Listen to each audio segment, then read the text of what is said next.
O Pedro Duran, para a gente mudar de assunto. O Pedro Duran vai contar para a gente um caso que aconteceu lá no Rio de Janeiro. Há pouco a Rafaela Cascardo já trazia algumas informações, Pedro, de bandidos que simplesmente invadiram a sede da Fiocruz. Eles estavam fugindo da polícia durante uma operação.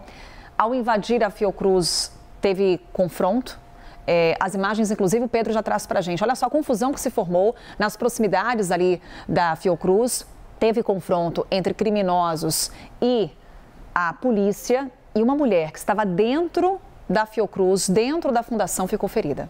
Ficou ferida com estilhaços que caíram de um vidro que foi um dos locais onde a bala dos criminosos ou dos policiais, não sabemos exatamente, atravessou na tarde de ontem. Tem até o destaque da foto dessa janela, Carol, que foi o alvo de um desses tiros, né? A bala perdida acabou atravessando a janela, o vidro se espalhou, essa mulher ficou ferida. Para além dessa mulher ficar ferida, ainda um segurança da Fiocruz foi levado para a delegacia, porque supostamente estaria ajudando os bandidos a ganharem guarida ali na Fiocruz, serem acobertados na Fiocruz. A Fiocruz não sabe exatamente o que aconteceu em relação a ele, tentou prestar um apoio jurídico ali.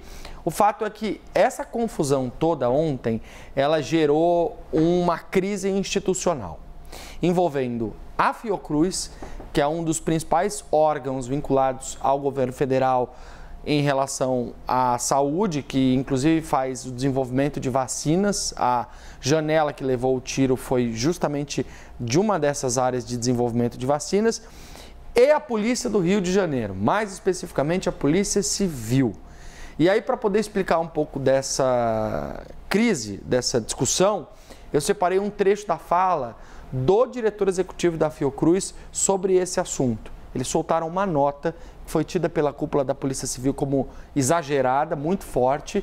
E aí o Juliano Lima diz o seguinte na nota: o que ocorreu hoje na Fiocruz foi muito grave. A instituição vive recorrentemente situações de risco em virtude dos conflitos armados que ocorrem no seu entorno.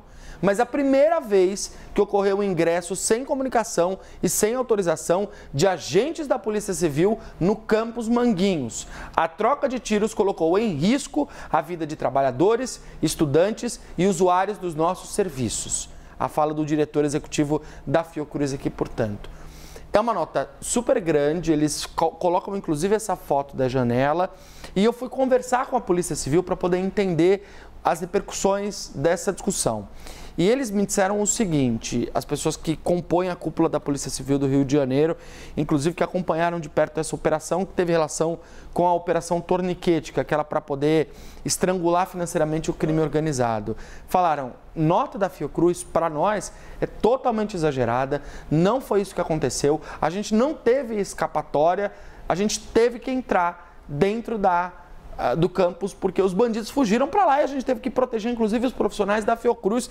Então, a verdade está do nosso lado, diz a cúpula da Polícia Civil do Rio de Janeiro. E aí, separei um vídeo, Carol, que ajuda a mostrar como se deu essa invasão dos criminosos dentro do campus da Fiocruz. Podemos até colocar em tela cheia, Kleber, que a gente consegue, obrigado, mostrar. Olha aí, um carro vai se aproximando ali do campus Manguinhos, da Fiocruz, e essa imagem, ela está sendo acompanhada de um helicóptero, né, Carol? Ela é uma câmera de um helicóptero, está sendo acompanhada pelos policiais que estão dentro da viatura, que estão atendendo essa ocorrência. E aí, conforme a imagem vai avançando, a gente consegue perceber que aí a gente já percebe que está bem no entorno da Fiocruz. É uma área muito próxima da Fiocruz.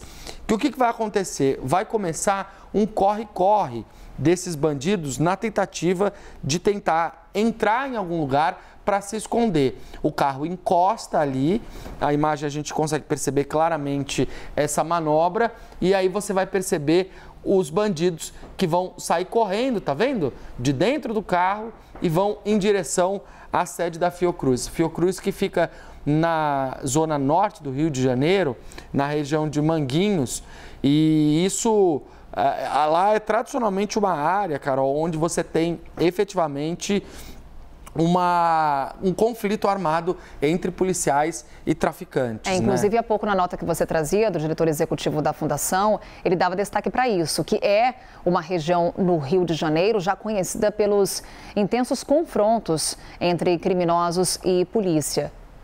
Exatamente. E isso acabou deflagrando uma crise institucional tão significativa que envolveu até mesmo a ministra da Saúde. Que já foi presidente da Fundação. Exatamente. A Anísia Trindade foi presidente da Fiocruz, ela era a presidente antes de ser nomeada ministra da Saúde no governo Lula, e eu enviei uma mensagem para ela ontem para poder tentar entender qual que tinha sido a repercussão disso dentro ali do Ministério, do governo federal, porque realmente é uma crise institucional e a Fiocruz, como está vinculada também ao Ministério da Saúde, tem essa relação institucional. E ela me disse, olha, Pedro, eu estou acompanhando o caso desde a tarde e a gente está querendo entender de fato o que aconteceu. Enfim, estou falando com a diretora da Fiocruz. Só para a gente terminar, Carol, rapidamente coloquei aqui o mapa para a gente poder dar uma olhada na localização da Fiocruz. Demorou um pouquinho, mas entrou aqui e isso ajuda a gente a perceber como a Fiocruz está numa área, numa sinuca de bico ali, né? Você tem aqui a Avenida Brasil, que corta toda essa região, e aqui a Fiocruz. Acho que talvez na tela cheia dê para ver melhor, Kleber. Eu vou até virar um pouquinho aqui e a gente consegue mostrar como a Fiocruz ela está incrustada em toda uma área de comunidade, né? Aquela área do museu, aquela área do castelo, né? Vou aproximar um pouquinho mais aqui, porque esse aqui é o prédio principal da Fiocruz. É onde, de fato, fica a diretoria da instituição. É um prédio que a gente viu muito nas imagens na época da pandemia do coronavírus. Você percebe, Carol, como bem atrás da sede da Fiocruz já tem uma comunidade gigante ali de Manguinhos, que se espalha por toda aquela região, e os bandidos usam esse atalho da entrada da Fiocruz, que passa por essa área verde, para poder fugir da polícia e se esconder dentro dessa comunidade. Aí, para poder dar um contexto, porque eu conheço bastante essa região, eu fui para a Fiocruz diversas vezes durante a pandemia, eu morava no Rio de Janeiro, trabalhava como repórter aqui na CNN, e lá é um lugar muitíssimo perigoso. Lá é um local que só de encostar aqui na Avenida Brasil, próximo da Fiocruz, os próprios seguranças orientavam a gente, entra rápido com o carro, porque aqui não dá para ficar parado. E isso dá um pouco do clima, do contexto do que está acontecendo por lá no Rio de Janeiro, né? E pela manifestação que você traz para a gente da ministra da Saúde, nesse momento é aquele tom de cautela para qualquer tipo de manifestação mais enfática. Não tem nenhuma nota oficial do Ministério da Saúde. A única coisa que a ministra me disse foi que está em contato, soube do caso ontem à tarde, está em contato com a direção da Fiocruz. Obrigada, Pedro Duran. A gente vai Carol. atualizando, claro, esse caso, mas o Pedro trazendo novas imagens sobre essa ocorrência.